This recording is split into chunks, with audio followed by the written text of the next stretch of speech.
देखिए बेटा, एक नया चैप्टर स्टार्ट करेंगे। चैप्टर का नाम है कैपिटल बजटिंग।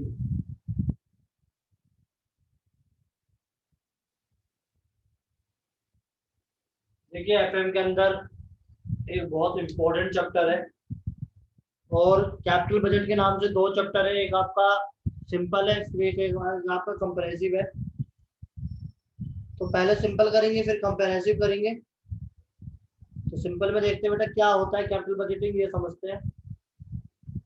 देखिए, हमने जब इसकी इंट्रो क्लास ली थी तो मैंने आपको बताया था कि तीन तरह के डिसीजन होते हैं हमारे पास जो हम ले सकते हैं। एक होता है इन्वेस्टिंग, एक होता है डिविडेंड डिसीजन, और एक होता है फाइनेंशियल। ठीक है बेटा। तो जो कैपिटल बजटिंग है वो इन्वेस्टिंग से रिलेटेड, यानी इन्वेस्टिंग डिसीजन, इन्वेस्ट डिसीजन कैसे लेते हो आप, वो है हमारा कैपिटल बजटिंग।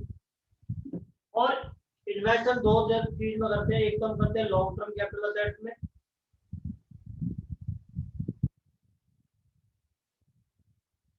और एक करते हैं हम शॉर्ट टर्म कैपिटल असेट्स में। या शॉर्ट टर्म असेट आप बोल सकते हैं, जिससे हम यहाँ पर तो बोलते हैं फिक्स असेट या फिर नॉन करंट असेट्स, ऐसे आप बोल सकते हो करंट असेट। दोनों के सेपरेट अलग अलग चैप्टर है। जो फिक्स असेट वाला है, नॉन करंट असेट वाला चैप्टर है, जो हम इन्वेस्ट करते हैं, वो है हमारा कैपिटल। ठीक है बेटा। कैपिटल बजटिंग डिसीजन मतलब है डिसीजन आप ले रहे हो कि लॉन्ग टर्म में आपको कहाँ इन्वेस्ट करना चाहिए। और जो आप इन्वेस्ट करोगे वो इनिशियली इन्वेस्ट करोगे। इनिशियली मतलब पहले आप इन्वेस्ट करोगे पैसा, फिर आपका रिटर्न आएगा। तो मैं आपको एग्जांपल के थ्रू समझाने की कोशिश करता हूँ। मान लो कि आप एक ऑटो खरीद के लाते हो, और ऑटो में क्या है, आपने पैसा शुरू में दिया है, ऑटो परचेस कर लाए, अब उससे आपकी इनकम आ रही है। तो क्या आपका ऑटो में इन्वेस्ट करना पैसा सही था? नहीं था। क्या ऑटो की जगह हमारे पास और अल्टरनेटिव ऑप्शंस थे? मान लो मैजिक आती है या टैक्सी आती है, ठीक है, स्विफ्ट है, डिजायर है, वैगनार है। तो क्या हमारे पास वो बेटर ऑप्शंस हो सकते थे? वो हम इसके अंदर पढ़ेंगे। और कितने तरीके के डिसीजन हमारे होते हैं, कितने तरीके का हम इसमें काम करते हैं, कैसे हम निकालेंगे कि हमारे लिए कौन सा बेनिफिट है। तो वो हमारे लिए है बेटा इसके अंदर। एक सेकंड रुकिए। ठीक है बेटा। तो चलते हैं कौन कौन से डिसीजन नॉर्मली हम इसमें ले सकते हैं, उसकी बात करते हैं। इसकी थ्योरी में आपको भेज दूंगा व्हाट्सएप पे, तो आप वहां से नोट कर लीजिएगा। ठीक है, मैंने बना रखी है। देखिए, कैपिटल बजट के अंदर हम तीन तरह के डिसीजन लेते हैं।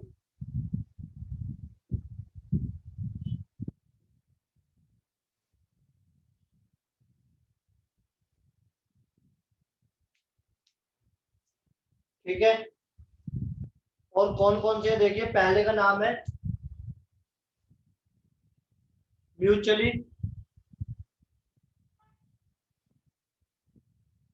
Exclusive decision. देखिए, अगर आप इसका मतलब समझो, तो आपके पास जहां पर आप इन्वेस्ट कर रहे हो पैसा इन्वेस्टिंग के अंदर, उसमें आपके पास दो या दो से ज्यादा प्रपोजल है, बट आप सिर्फ एक ही चीज में रिफंड मतलब इन्वेस्ट करना चाहते हो। यानी आपके पास प्रपोजल बहुत सारे हैं, एक दो तीन, मतलब मिनिमम दो तो है ही, दो या दो से ज्यादा है, बट आप सिर्फ एक ही जगह पैसा इन्वेस्ट करना चाहते हो। तो उस तरह के डिसीजन को बोलते हैं म्यूचुअली एक्सक्लूसिव डिसीजन।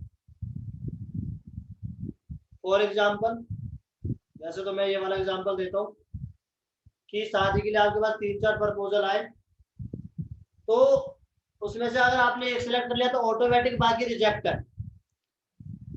यानी आपके पास अगर चार प्रपोजल आए शादी के, जिसपे की बात आई, तो अगर आपने उसमें से एक सिलेक्ट कर लिया तो ऑटोमेटिक समझ जाओ कि बाकी तीन रिजेक्ट है। इस तरह के डिसीजन को बोलते हैं म्यूचुअली एक्सक्लूसिव। यानी आप अगर एक कार खरीदने गए तो आपको बहुत सारी कारें दिखाई गई कंपनी, मतलब जिस भी आप कंपनी में गए थे देखने के लिए, जिस भी शोरूम में गए थे, बट आपकी रिक्वायरमेंट एक की है, तो आपने क्या करा, आपने देखा और उसमें देखा जो सबसे बेस्ट है, जो आपके लिए सबसे सफिशिएंट है, आप वो कार परचेज करके लाए। तो इस तरह के डिसीजन को बोला जाता है म्यूचुअली एक्सक्लूसिव। मतलब कि आपने अगर एक को एक्सेप्ट कर लिया तो बाकी ऑटोमेटिक रिजेक्ट है। ठीक है बेटा, और इसको हम शॉर्ट में बोल सकते हैं ओनली द बेस्ट वन। यानी सिर्फ आप एक ही को कर सकते हो सिलेक्ट, एक ही मतलब एक ही में इन्वेस्ट कर सकते हो, सिर्फ एक ही असेट्स में करो या किसी में भी करो, वो है बेटा। नेक्स्ट है आपका कंपनसेटरी डिसीजन।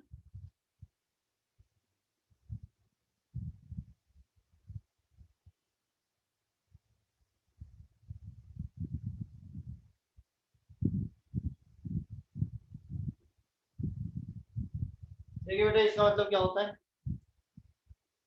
इसका मतलब यह है कि जो आपके पास प्रपोजल है, अगर आप एक खरीदोगे तो दूसरा आपको ऑटोमेटिक खरीदना ही पड़ेगा, उसके बिना आपका काम नहीं चलेगा। समझ रहे बेटा? यानी कि कोई ऐसे असेट्स में आप या किसी ऐसी कैपिटल असेट में आप इन्वेस्ट कर रहे हो जिसे आप खरीद के लाओगे तो उसके साथ आपको दूसरी चीज लेनी पड़ेगी ऑटोमेटिक, तभी आपका काम चलेगा। इस तरह के डिसीजन को बोला जाता है कंपनसेटरी।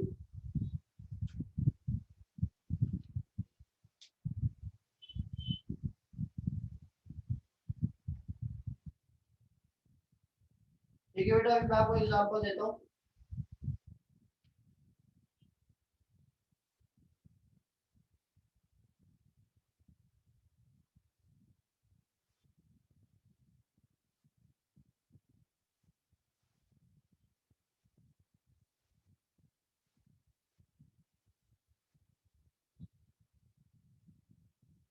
देखिए इसमें एग्जांपल ये मान सकते हैं हम कि अगर आप मान लो फॉर एग्जांपल कि आप अगर चाय बना रहे हो तो चाय के अंदर आपको दूध भी चाहिए और चाय पत्ती भी चाहिए। ठीक है, अगर इन दोनों में से एक चीज आपको नहीं मिली तो चाय बन नहीं पाएगी। तो इसी तरह के डिसीजन को बोला जाता है कंपनसेटरी डिसीजन। यानी अगर आप कोई ऐसी चीज में इन्वेस्ट कर रहे हो कि उसके साथ एक और चीज में इन्वेस्ट करना ही पड़ेगा, तो वो चीज है। यानी अगर आप एक कुछ असेट खरीद के लाओगे तो उसके साथ दूसरी असेट आपको लानी पड़ेगी, दूसरी असेट के बिना वो यूजलेस है। इस तरीके से आप मान सकते हो। मान लो आप प्रिंटर खरीद के ला रहे हो तो विदाउट इंक वो प्रिंटर खराब है क्योंकि प्रिंट ही नहीं करेगा। तो अगर आप प्रिंटर खरीदोगे तो साथ में आपको इंक भी खरीदने पड़ेंगे। इस तरीके के डिसीजन को बोला जाता है कंपनसेटरी डिसीजन। यानी एक के साथ दूसरा ऑटोमेटिक आपको खरीदना ही पड़ेगा। क्लियर? और अगर एक रिजेक्ट हो गया तो दूसरा ऑटोमेटिक रिजेक्ट हो जाएगा। फिर नेक्स्ट है आपका इंडिपेंडेंट।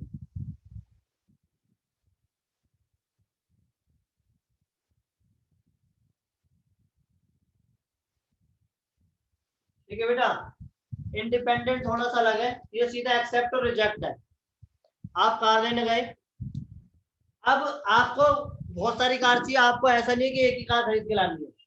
आपने बोला हमारी ब्रांच में बहुत सारी जरूरत है कारों की, तो आप देखते गए, जो पसंद आती गई वो लेते गए, जो पसंद नहीं आई वो रिजेक्ट। यानी जो पसंद आ गई वो सीधी एक्सेप्ट और जो पसंद नहीं आई वो सीधे रिजेक्ट। तो इस तरह के बोलते हैं इंडिपेंडेंट डिसीजन। यानी कि किसी पर डिपेंड नहीं है दूसरा। अगर कोई जॉब के लिए, मान लो मेरी कंपनी है और वहां पर मेरे को अकाउंटेंट की जरूरत है, ठीक है, या मेरे को कॉलर की जरूरत है, अगर मेरी कॉल सेंटर की जॉब है, मतलब कॉल सेंटर की कंपनी है, तो ऐसा नहीं है कि सिर्फ मेरे एक कॉलर को हायर करूंगा और बाकियों को रिजेक्ट कर दूंगा। दूसरे में अगर कैपेबिलिटी है, दूसरे में अगर कैपेबिलिटी है तो मैं दूसरे को भी रख सकता हूँ बेटा, हायर कर सकता हूँ। तीसरे में है तो तीसरे को भी कर सकता हूँ, चौथे में नहीं तो उसे रिजेक्ट कर दूंगा, पांचवें में तो उसे रख लूंगा। तो इस तरह के डिसीजन को बोला जाता है इंडिपेंडेंट डिसीजन। तो हमें जो बात करनी है, तीन डिसीजन की बात करनी है। एक है म्यूचुअली एक्सक्लूसिव, एक कंपनसेटरी और तीसरा इंडिपेंडेंट। ठीक है। म्यूचुअली एक्सक्लूसिव का मतलब है कि अगर आपने एक को एक्सेप्ट कर लिया तो बाकी ऑटोमेटिक रिजेक्ट है। इसमें मैंने आपको शादी वाला एग्जांपल बताया, और भी हो सकता है। मान लो आप एक जोड़ी ड्रेस लेने गए, एक पेयर ड्रेस का लेने गए और आपको एक ही पेयर चाहिए, तो इसका मतलब अगर शॉपकीपर ने आपको 10 पेयर दिखाए तो उसमें से जो आपने सेलेक्ट कर लिया बाकी नो रिजेक्ट है। इस तरह की डिसीजन को बोलते हैं म्यूचुअली एक्सक्लूसिव। और आपके घर में फंक्शन है, आपको चाहिए भाई 5-6 ड्रेस चाहिए, तो आपने क्या करा भाई, दिखाता जा जो पसंद आती जा रही है वो हटाते जा रहे हैं। इस तरह के डिसीजन को बोलते हैं इंडिपेंडेंट डिसीजन। और तीसरा है नॉर्मली अगर आप लेने गए कोई ड्रेस, मान लो बॉयज की है, तो बॉयज को पता है कि भाई अगर पैंट लेते तो साथ में शर्ट भी चाहिए, बिना शर्ट के पैंट थोड़ी पहन के जाऊंगा, तो वो हो गया आपका कंपलसरी डिसीजन, यानी एक लोग तो दूसरा लेना ही पड़ेगा। इस तरह की हमें 3 डिसीजन पे काम करना है इस चैप्टर में। अगर डाउट है तो पूछिए। इसके बाद कैपिटल बजट के अंदर हमें क्या करना है वो देखते हैं बेटा। कैपिटल बजट के अंदर मैंने आपको पहले बताया था 2 चैप्टर है, और ये वाला थोड़ा सा आसान है, अगला वाला थोड़ा टेक्निकल है, तो पहले इसकी बात कर लेते हैं। इसमें हमें अब क्या क्या करना है वो देखिए।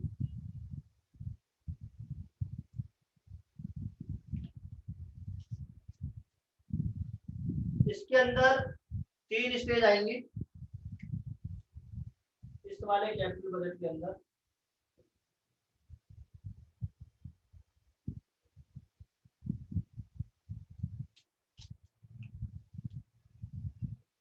Capital budgeting involves 3 stages. ठीक है बेटा, 3 स्टेज है। सबसे पहले तो आपका कितना पैसा गया, जिसे हम बोलते हैं इनिशियली आउटफ्लो।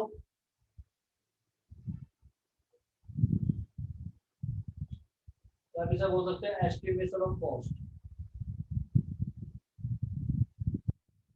कितना पैसा आपका हो जाएगा, ठीक है। इसके बाद estimated of rate of required, ऐसा लिख लो रिक्वायर्ड रेट ऑफ रिटर्न।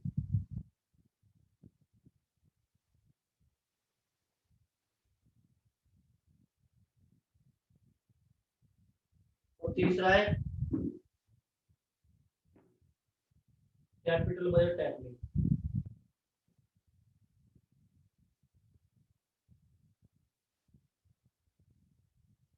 हम सिर्फ इसकी बात कर रहे हैं, एस्टिमेशन ऑफ कॉस्ट। ठीक है बेटा।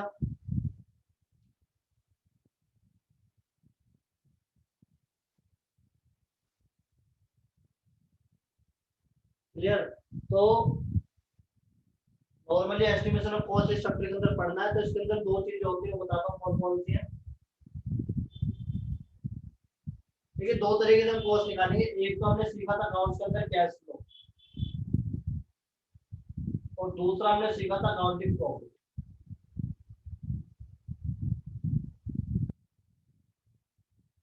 देखिए अकाउंटिंग प्रॉफिट तो बहुत कम चलता है एफएम के अंदर। एफएम के अंदर जो चलता है वो कैश फ्लो चलता है। अकाउंटिंग प्रॉफिट जो है वो बढ़िया होता है हमारा अकाउंट्स के हिसाब से, बट जब कैपिटल बजट हम करते हैं तो उसकी वैल्यूएशन के लिए सही नहीं है। क्योंकि जब आपने अकाउंट्स पढ़ा था आपको याद होगा कि अकाउंट्स के अंदर हम बहुत सारी चीजें एस्टिमेटेड बेस पे लेते थे, लाइक बहुत सारे एक्सपेंसेस हमारे आउटस्टैंडिंग, प्रीपेड, इसके बाद फिर डेप्रिसिएशन हो गया। तो इन चीजों की वजह से हमारा एक्चुअली हम जो इन्वेस्ट कर रहे हैं उसका आइडिया सही तरीके से नहीं हो पाता अकाउंटिंग प्रॉफिट में। कैश फ्लो में हो जाता है, क्योंकि हम कैश की बात करते हैं पूरे में। एफएम का मतलब ये है कि आपका जो फ्लो है, फंड फ्लो है, वो कैसे हमें एडजस्ट करना है, उसको कैसे बढ़ाना है, मतलब ये है। तो इसका मतलब कैश फ्लो जो टेक्निक है वो यहाँ पर ज्यादा बेनिफिशियल रहेगी। बट अकाउंटिंग प्रॉफिट के भी एक आध क्वेश्चन अगर हमारे पास होंगे तो वो भी करेंगे। ठीक है बेटा। तो बात हम किसकी करेंगे, कैश फ्लो वाले की करेंगे, बट अकाउंटिंग प्रॉफिट के भी कोई क्वेश्चन होगा तो उसकी भी बात करेंगे।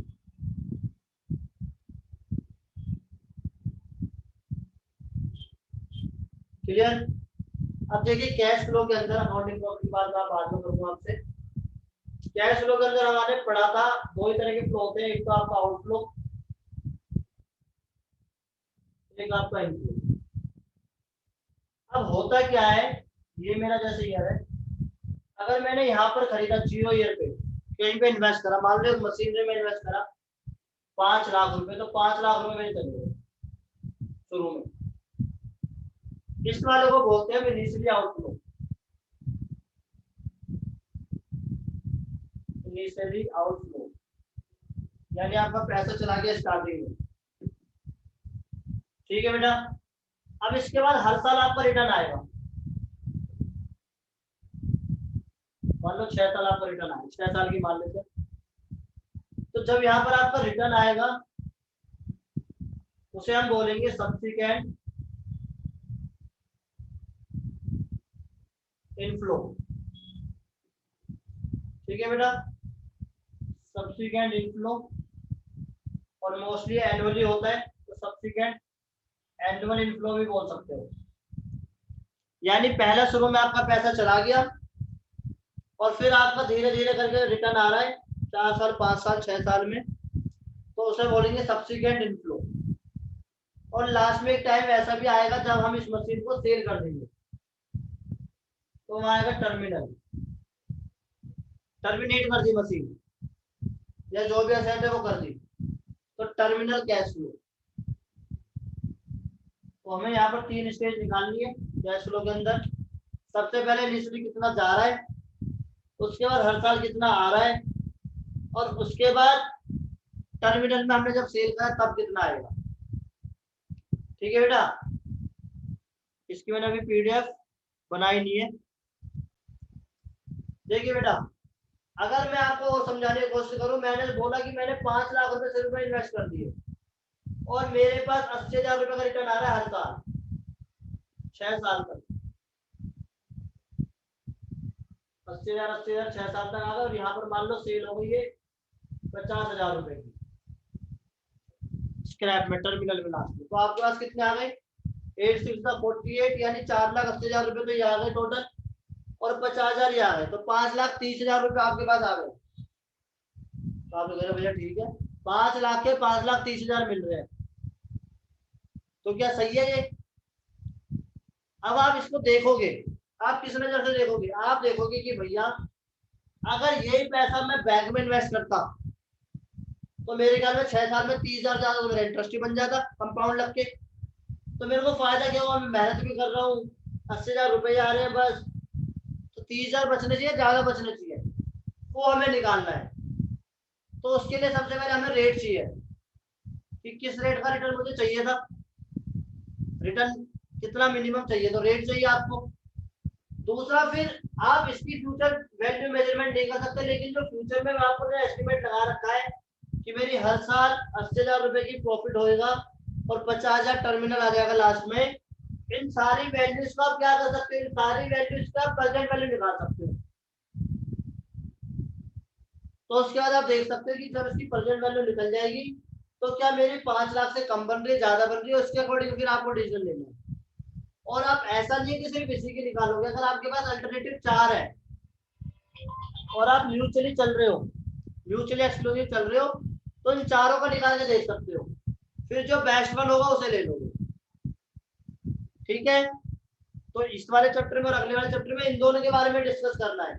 अभी तो हमें सीधा सीधा करना है कि कितना पैसा गया, 5 लाख गया, सब्सिक्वेंट इनफ्लो कितना आ रहा है, हर साल 80,000 रुपए आ रहा है, लास्ट में टर्मिनल कितना आया, 50,000 आया। फिलहाल तो इस चैप्टर के अंदर यही करना है, बट जब आगे बढ़ेंगे तो आगे हमारी क्या रिक्वायरमेंट और आएगी कि भैया रिटर्न सही है नहीं है, आज की डेट में इसकी वैल्यू 5 लाख बन रही है नहीं बन रही, क्या मुझे इतना रिटर्न मिलना चाहिए, क्या इससे ज्यादा भी मिल सकता है, वो सारी चीजें हम करेंगे टेक्निकल वाले चैप्टर में। बट इस वाले चैप्टर के अंदर सिर्फ हमें ये 3 चीज निकालनी है, इसलिए कितना पैसा गया, कितना आपका हर साल आ रहा है, और कितना आपका टर्मिनल में है। तो हर साल जो आ रहा है उसको निकालने में थोड़ी सी प्रॉब्लम होती है, टर्मिनल और इनफ्लो तो आपको, मतलब जो आपका आउटफ्लो है स्टार्टिंग में इनिशियली, वो तो आपको गिवन ही होता है कि शुरू में इतने रुपए आपने इन्वेस्ट करे असेट्स में और लास्ट में इतने रुपए की सेल आउट कर दी। प्रॉब्लम होती है यहाँ पर, तो इसके बारे में हम कैसे निकालते हैं, ये वाली इनकम हम कैसे निकालते हैं वो हमें सीखना है, तो उसके फॉर्मेट के बारे में मैं आपको बताता हूँ। ठीक है, स्टेज है, 3 तरह की कैलकुलेशन करनी है। तो पहली कैलकुलेशन जो होगी आपकी वो होगी इनिशियली कैश आउटफ्लो। ठीक है, आउटफ्लो में कितना पैसा गया वो हमें निकालने के लिए क्या क्या करना है। सबसे पहले तो आपकी परचेज कॉस्ट जो आप खरीदोगे, इसका बोल सकते हैं कॉस्ट ऑफ असेट्स, जिसके असेट्स में आप इन्वेस्ट कर रहे हो, प्लस अगर इसका इंस्टॉलेशन चार्ज है तो इंस्टॉलेशन चार्ज,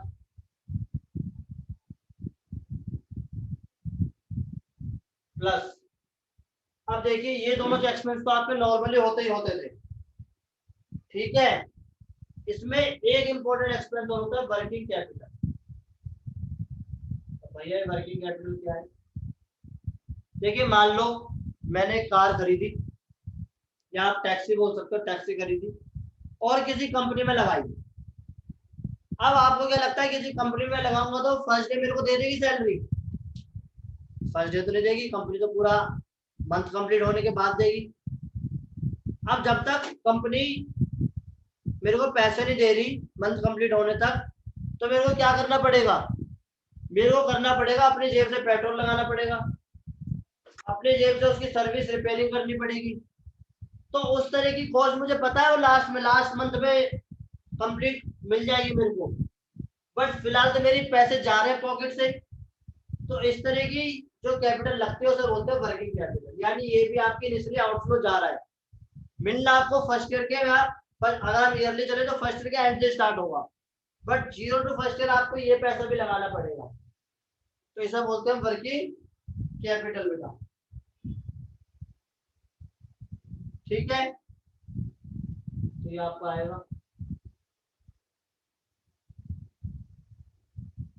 हो जाएगा आपका आउटफ्लो। और अगर आप एक्सचेंज करके ला रहे हो तो फिर इसमें से क्या होगा, जो पुरानी वैल्यू है यानी जो पुरानी असेट्स है वो आप जो बेच के आए वो माइनस हो जाएगी, तो आपका फिर उतना आउटफ्लो गया। यानी अगर आप 5 लाख की नई कार लाए और पुरानी कार आपकी 2 लाख की चली गई, तो 3 लाख रुपए आपके आउटफ्लो हुए। या 5 लाख आ जाएगा माइनस 2 लाख, 3 लाख बचे। ठीक है बेटा, क्लियर हो गया? देखिए अगला वाला जो इम्पोर्टेंट है वो है सब्सिक्वेंट।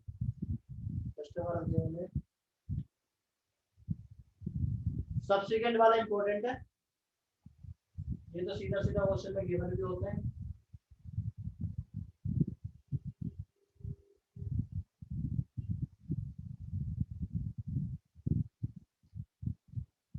इसमें एक इम्पोर्टेंट चीज और थी तो मैं लिखवाना भूल गया, टैक्स।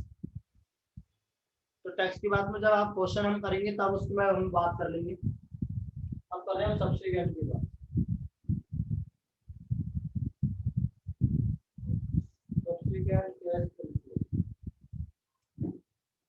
देखिए सब्सिक्वेंट कैश इनफ्लो में कितना पैसा आया वो हमें देखना है। तो सबसे पहले सेल्स से माइनस करोगे आप कॉस्ट ऑफ प्रोडक्शन। अगर हम किसके हिसाब से चले, कॉस्टिंग के हिसाब से चल रहे हैं। ठीक है बेटा, तो ये आ जाएगा आपका प्रॉफिट बिफोर टैक्स। अब आपको ये पता है कि डेप्रिसिएशन जो है मेरा वो नॉन कैश आइटम होती है। तो प्रॉफिट बिफोर जो डेप आया है, पहले से प्रॉफिट बिफोर टैक्स भी बना लेते हैं। तो इसमें हम टैक्स का क्या करते हैं, टैक्स को माइनस कर देंगे। ये प्रॉफिट बिफोर टैक्स और ये हो जाएगा आपका profit before tax and date.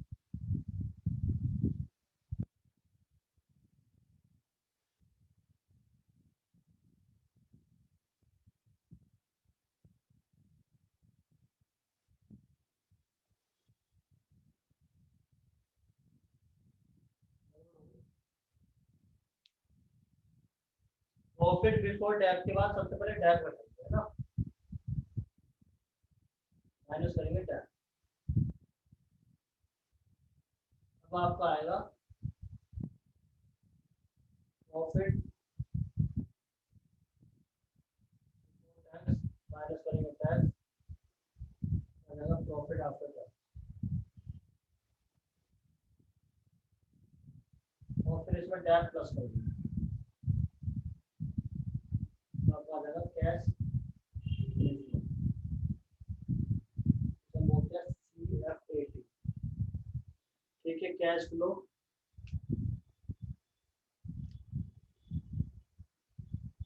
देखिए बेटा आपको समझाने की कोशिश करता हूँ, कह रहे भैया समझ नहीं आया। सेल्स मान लो आपकी 1 लाख की हुई और आपकी 50,000 की कॉस्ट लगी, तो प्रॉफिट बिफोर टैक्स आपको 50 आ गया। अब मान लो आपका जो डेप्रिसिएशन है वो आपको लगता है 40,000, 40 ज्यादा हो गया, 10,000 मान लो, तो ये 10 आ गया। अब ये प्रॉफिट बिफोर टैक्स आ गया 40,000, इसका 30% टैक्स का रेट है, तो 30% इसका लेंगे 12,000, तो ये आ गया आपका 28। अब इसमें टैक्स वापस प्लस कर दोगे तो 48 आएगा, वो 38 आएगा सॉरी। अब आपका ये डाउट हो सकता है कि भैया डेब्ट जब यहाँ पर आपने माइनस करा और यहाँ पर प्लस करा तो ये तो सेम हो गया, आपने माइनस यहाँ क्यों करा और यहाँ प्लस क्यों करा? ये डाउट है किसी का? ठीक है बेटा, मैंने डेप्रिसिएशन यहाँ माइनस करा और यहाँ प्लस करा। आप मान लो मैं डेप्रिसिएशन नहीं लेता फॉर एग्जांपल, तो मेरा क्या आंसर आता? यहाँ पर करके दिखाता हूँ। मानो ये 1 लाख है, 50,000 सीओपी आ गया, ये आ गया मेरा 50,000। अब मैं डैप नहीं लेगा तो ये भी 50 आ गया। अब 50 का 30% लूंगा तो 15,000 आएगा, ये आ गया मेरा 35 और यहाँ डैप 50 दिया तो 35 आ। अब इन दोनों में डिफरेंस है, देखो आप, ये 35 आ रहा है, ये 38 आ रहा है। क्यों डिफरेंस है? क्योंकि जो मेरा टैक्स पे लगेगा, अगर मेरे को टैक्स परसेंटेज में गिवन है तो ये इस वाली वैल्यू का लगता है, यानी प्रॉफिट आफ्टर डेप्रिसिएशन, यानी जो ये वाला प्रॉफिट है ये तरीके से अकाउंटिंग प्रॉफिट है, और टैक्स जो लगता है मेरा अकाउंटिंग प्रॉफिट के अकॉर्डिंग लगता है। तो मैंने टैक्स माइनस कर दिया क्योंकि एक्चुअली में 12,000 रुपए जाएंगे, और उसके बाद जो बचा उसमें मैंने नॉन कैश आइटम को फिर प्लस कर दिया। इसका मतलब मेरे पास 38,000 रुपए आएंगे इस साल, क्योंकि जो ये डेब्ट लगा है इसकी कॉस्ट तो मैं शुरू में पे कर चुका हूँ, जितने की मैंने निचली कॉस्ट में पे किया था। अब मेरे को जो रियल में पैसा आ रहा है, इनफ्लो आ रहा है, वो 38,000 आ रहा है, जबकि है दोनों 10,000 10,000 ही। बट प्रॉब्लम क्या हो रही है, जो यहाँ पर 10,000 मैंने माइनस नहीं करा, फिर मेरे 10,000 के ऊपर भी 3,000 रुपए यानी 30% जो टैक्स है वो लग गया, और इस टैक्स की वजह से फिर प्रॉफिट पे मेरा जो इनफ्लो एक्चुअली में 38 आ रहा है वो 35 दिख रहा है। इस वजह से मैं क्या करता हूँ, पहले डेप्रिसिएशन को प्लस करता हूँ, सॉरी माइनस करता हूँ, और फिर मैं उसके बाद उसे प्लस करता हूँ, ताकि मेरे इफेक्ट पे कोई मतलब जो मेरा फ्लो आ रहा है उस पर इफेक्ट ना पड़े। क्लियर हुई बात? देखिए 3.1 क्या बोल रहा है बेटा, the cost of A plant of ₹6 lakh, it has an estimated life of 5 years, after which it would be disposed of scrap value nil। यानी एक प्लांट जिसमें आप 6 लाख रुपए लगा रहे हो, जिसकी लाइफ 5 साल है, और 5 साल के बाद उसकी जो टर्मिनल वैल्यू है वो कुछ नहीं है, 0 है। Profit before depreciation, interest and taxes is estimated to ₹1,75,000। Profit depreciation से पहले, इंटरेस्ट और टैक्स से भी पहले आपको दे रखा है 1,75,000, यानी प्रॉफिट सीधा दे रखा है प्रॉफिट बिफोर डेप्रिसिएशन 1,75,000, यानी ये गिवन है आपको, ये चीज आपको क्वेश्चन में गिवन है। Find out the yearly cash flow from the plant given the tax rate is 30%। यदि आपका टैक्स का रेट 30% है तो आप बताइए कि कितना इनफ्लो आपका आ रहा है। ठीक है बेटा, देखिए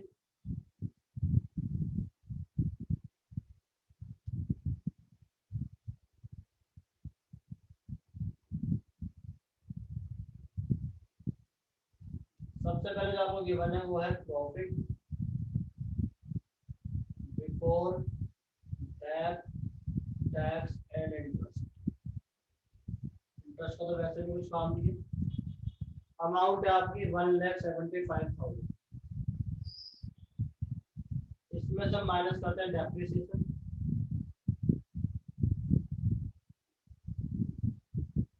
देखिए अगर डेप्रिसिएशन देखोगे तो हमें इस क्वेश्चन में कहीं भी गिवन नहीं है कि डेप्रिसिएशन कितना आना चाहिए, और इसमें जो हमें दे रखी है प्लांट की कॉस्ट वो 6 लाख गिवन है, और 6 लाख का अगर आप 5 से डिवाइड करोगे क्योंकि स्क्रैप वैल्यू कुछ नहीं है, तो 6 लाख को अगर आप 5 से डिवाइड करोगे तो 1,20,000 डैप आना चाहिए। तो डैप जो आएगा बेटा 1,20,000। इसका मतलब आपका 55,000 आ गया प्रॉफिट आफ्टर टैक्स। तो आपकी बुक में थोड़ी सी प्रॉब्लम है, शायद बुक में मेरे ख्याल में जो डेप्रिसिएशन दे रखा है वो 1 लाख की बन है ना। सबकी बुक, दोनों की बुक में 1 लाख की बन है या 120 है?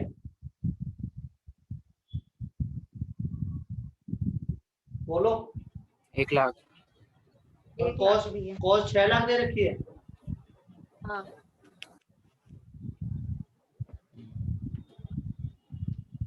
देखिए इसमें जो एनुअल डेप्रिसिएशन चार्ज भी कर रखा है सॉल्यूशन में, वो हमें दिखा रखा है 5 लाख डिवाइड में 5, बट क्वेश्चन में कहीं ना कहीं मिसप्रिंटिंग है, या तो कॉस्ट 5 लाख है या फिर जो पीछे सॉल्यूशन दे रखा है उसमें कुछ मिस्टेक है। तो फिलहाल हम मान के चल रहे हैं कि हमारी जो कॉस्ट है वो 6 लाख की है, और 6 लाख के अकॉर्डिंग मैंने निकाल दिया बेटा। इसके बाद 55,000 आ गया आपका प्रॉफिट आफ्टर टैक्स। इसमें जब हम इस माइनस करते हैं टैक्स, जो कि आपका 30%, ठीक है बेटा।